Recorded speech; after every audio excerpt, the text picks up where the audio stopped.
کبھی انسان ماں کو کہہ دینا دو چار جملے اس طرح کے کہ ماں کو محسوس ہو کہ آج اس نے میری ساتھ عزت والا رویہ نہیں رکھا، تو اماں بیچاری کو یوں لگتا ہے کہ جیسے کمائی لٹ گئی ہے ساری،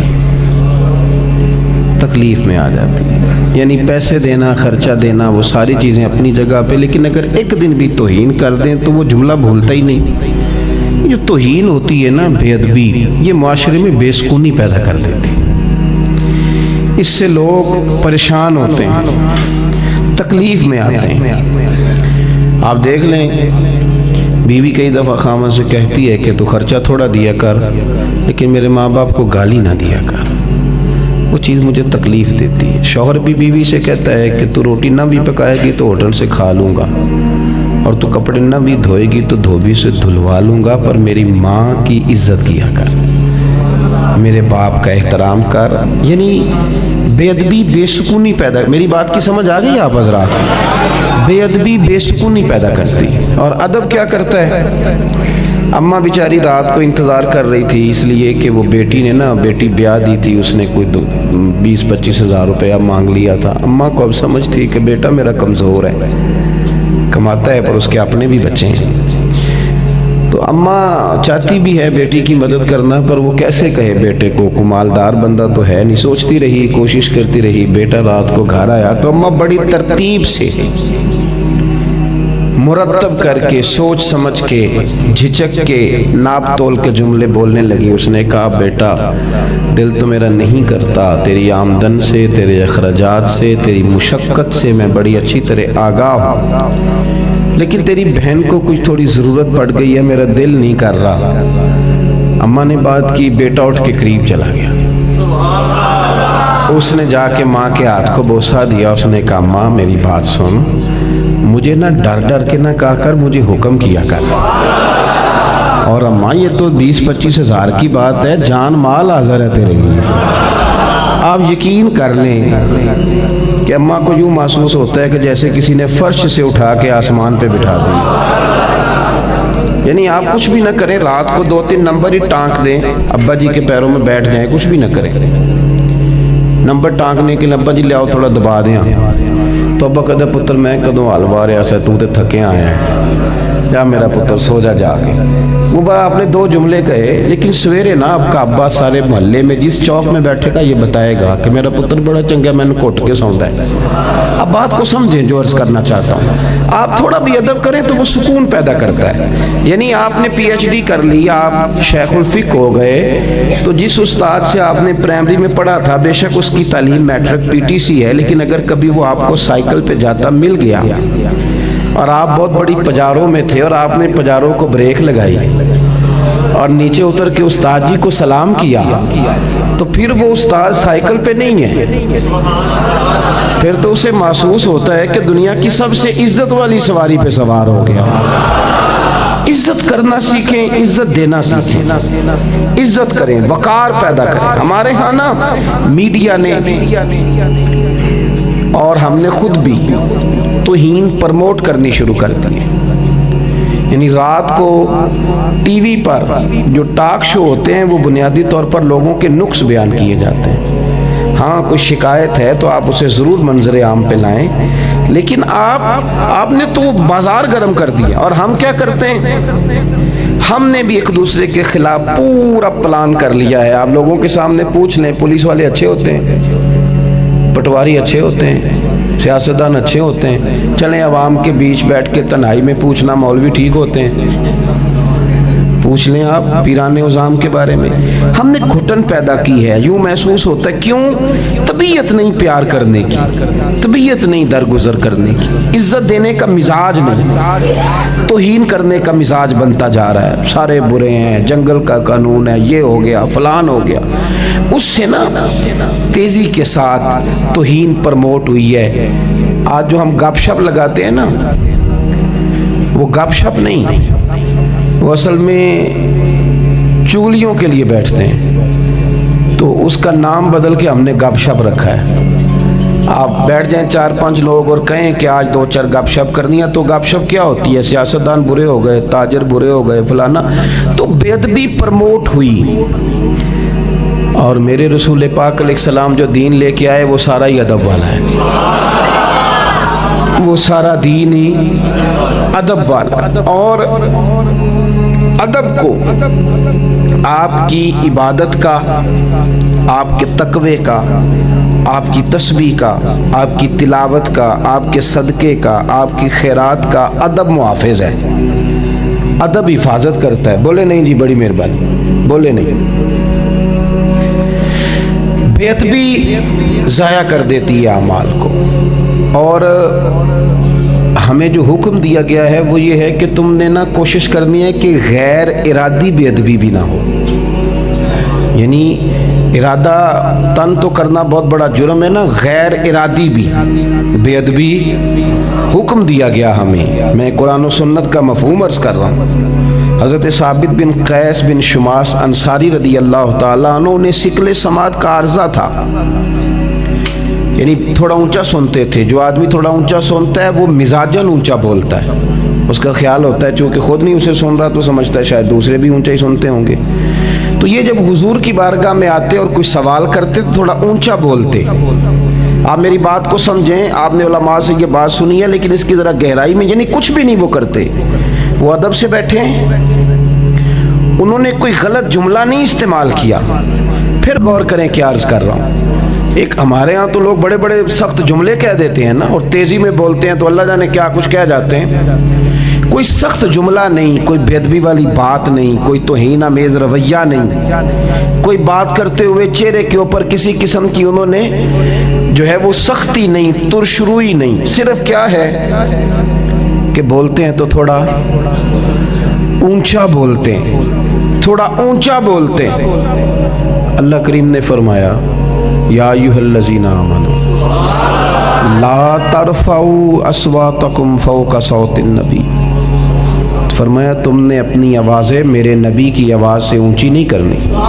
ولا تجہروا لہ بالقول کجہر بعضکم لبعض، اور تم نے حضور کے سامنے اس طرح چلا کے بات نہیں کرنی جس طرح آپس میں کرتے ہو۔ تو یا اللہ اگر ہو گئی تو سوال پیدا ہوتا ہے نا، مفہوم مخالف بھی لوگ مراد لیتے ہیں۔ اگر ہو گئی تو فرمایا تحبط اعمالکم، تمہارے سارے اعمال ضائع کر دیے جائیں گے۔ بات کو سمجھیں، سارے اعمال وانتم لا تشعرون، اور تمہیں پتہ بھی نہیں چلے گا۔ یعنی تم نے اگر ہر سال حج کیا ہے، زکاتیں دی ہیں، خیراتیں کی ہیں، حسن اخلاق موجود ہے، حقوق العباد کیے ہیں، یہ سارا کچھ ہے، لیکن اگر تم نے ادب نہیں نہ کیا تو سمجھ لیں کہ وہ جو اعمال کی حفاظت کرنے والا دروازہ تھا وہ تم نے کھول دیا ہے۔ تمہارے اعمال اب اس کے رستے نکل جائیں گے، ضائع ہو جائیں گے۔ اور اگر تم کر لو ادب، اگر تم کر لو ادب تو پھر معنی یہ ہے کہ تم نے اپنے اعمال بھی کیے ہیں، اور تم نے ادب کر کے ان کے گرد باڑ لگا لیا، یہ محفوظ بھی ہو گئے ہیں۔ ادب محفوظ کرے گا چیزوں کو۔ مؤدب رہیں، تعظیم کے ساتھ رہیں، آپ کے جملے، آپ کے لفظ، آپ کا اٹھنا بیٹھنا، آپ کا لوگوں کے بارے میں بات کرنا، اس کے اندر کبھی کوئی ایسا پہلو نہ ہو، کبھی کمزور بات نہ کریں، کبھی توہین آمیز رویہ اختیار۔ آپ یقین کریں ہم لوگ، ہمیں ایسا محسوس ہوتا ہے ہمارا مخلص ہی کوئی نہیں، ہمیں یوں لگتا ہے کہ کوئی دوست ہی کوئی نہیں۔ کیوں؟ ذہن بنا لیا ہے لوگوں کی توہین کر کر کے، نظریہ بنا لیا ہے فلانا بھی غلط ہے، فلانا بھی غلط ہے، فلانا بھی غلط ہے۔ آپ تھوڑا تھوڑا لوگوں سے پیار شروع کریں، آپ تھوڑی محبت شروع کریں، اور آپ ایک تو یہ کہ ہمارے ہاں یہ ذوق ہے کہ میری ساری عزت کریں، یہ ذہن آپ چھوڑ دیں۔ نہ تو عزت مانگ کے لینی چاہیے، یہاں کوئی دوست باتیں کرتے ہیں جی، میں نے پہلے بھی گزارش کی، ایک دفعہ ذرا گزارش نہیں، ڈانٹنا نہیں جی، یہ تو حضور کے میلاد کی ذکر کی میں بس پیار سے ہی ذرا، یعنی یہاں سے ریکویسٹ یہاں گئی ہے، اب یہاں سے وہاں آ رہی ہے، وہ ہے ریکویسٹ ہی، ٹھیک ہے نا جی، اللہ آپ کو جزا دے۔ دوست آپ سمجھ لیں کہ جب آپ لوگ دیکھیں نا، عزت نہ تو مانگ کے لی جاتی ہے نہ چھین کے لی جاتی ہے۔ عزت کا تو معنی ہوتا ہے کہ بندہ کام اس طرح کے کرے کہ عزت کرنے کو دل کرے، تو نہ آپ عزت طلب کریں نہ عزت چھینیں۔ عزت چھینتے بھی ہیں نا لوگ، بتاؤں کس طرح؟ وہ نا چھوٹی والی سالی کی شادی ہے تو بڑے سالہ صاحب داماد صاحب آ گئے، تو اس بات پہ ناراض ہو گئے کہ مجھے ٹیوٹے پہ بٹھا دیا، کار میں کیوں نہیں بٹھایا۔ ہنسنے کے لیے نہیں بات کر رہا، حقیقت بیان کر رہا۔ اب وہ اپنی اہلیہ سے کہہ رہے ہیں بچے اٹھا چلیں گے تو ہماری عزت ہی نہیں کرتے۔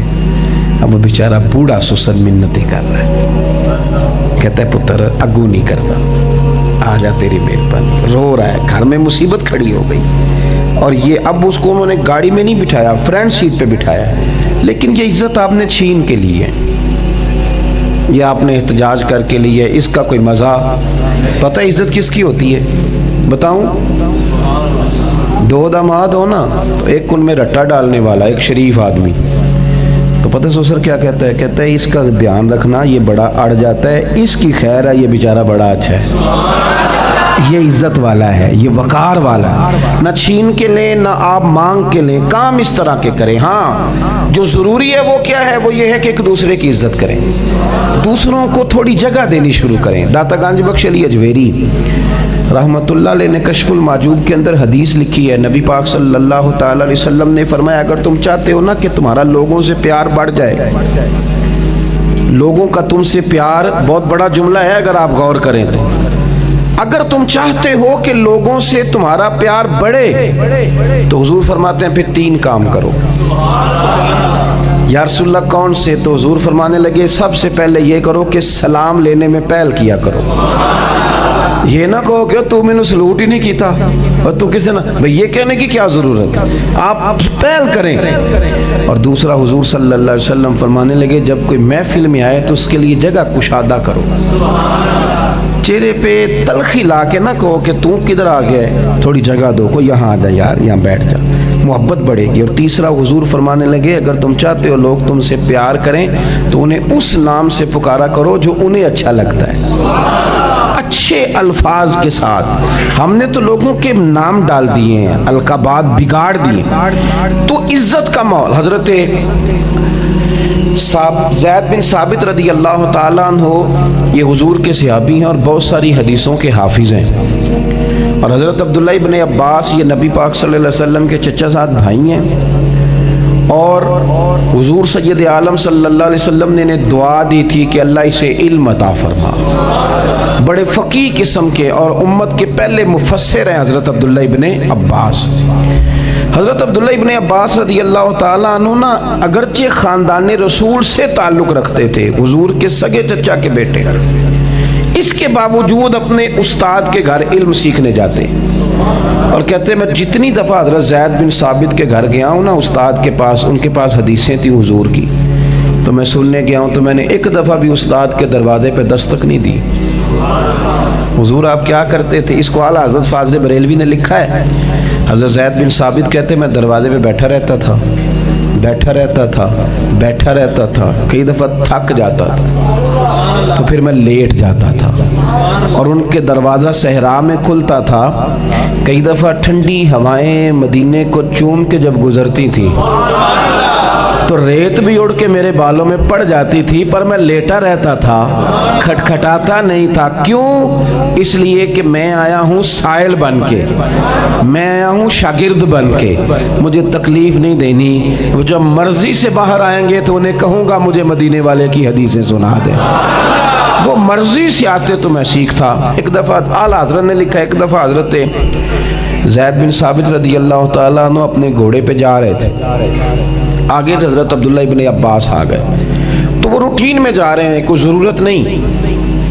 بعض لوگ کہتے ہیں نا جی کیا ضرورت ہے جوتے اٹھانے کی، کیا ضرورت ہے فلان، وہ روٹین میں جا رہے ہیں اور گھوڑے پہ بیٹھے ہیں، لگام انہوں نے تھامی، لیکن سامنے سے شاگرد آ گیا، حضرت عبداللہ ابن عباس آ گئے، دوڑ کے جا کے استاد جی کے گھوڑے کی لگام پکڑ لی۔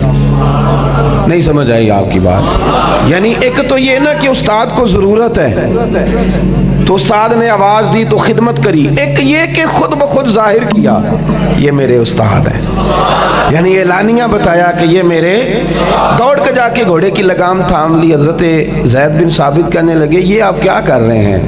آپ مہربانی کریں، آپ حضور کے چچا کے صاحبزادے ہیں، آپ بڑی اعزاز والے خاندان سے تعلق۔ تو حضرت زید بن ثابت کہنے لگے ہمیں سکھایا گیا ہے کہ ہم نے علماء کی عزت کرنی، جب انہوں نے حضرت عبداللہ ابن عباس کہنے لگے ہم نے سکھایا گیا ہے کہ ہم نے علماء کی عزت کرنی ہے، جب یہ کہا تو جناب زید بن ثابت گھوڑے سے نیچے اترے اور جناب عبداللہ ابن عباس کا ہاتھ پکڑ کے چوم لیا۔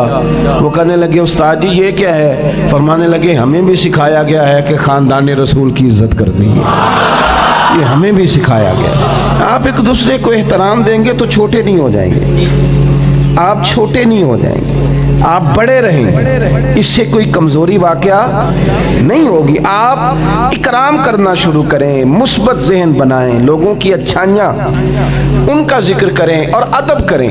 ادب آپ کو بڑا کرے گا، ادب آپ کو جاندار کر دے گا۔